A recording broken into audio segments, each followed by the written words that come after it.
Слушай, атмосфера прекрасная. Единственное, конечно, добирались сюда очень сложно, учитывая, что попали в праздник, какой-то у них день города, я не знаю, пробки колоссальные.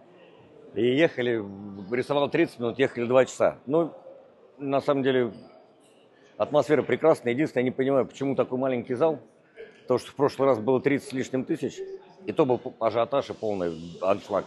А сейчас сделали 6, и многие, кто хотел посетить этот бой, просто не получилось. Слава богу, у меня такая возможность есть. Я сейчас буду смотреть.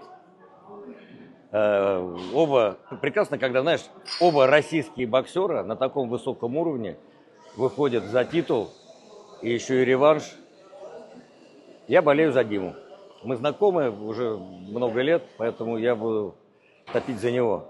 Ну, оба достойные, оба российские. И... Не, Бетербиев красавчик, я же очень сильный, достойный, серьезный соперник. Оба, на самом деле, такие трудяги. Вот пусть победит сильнейший. Ну, Димка, я за тебя, родной.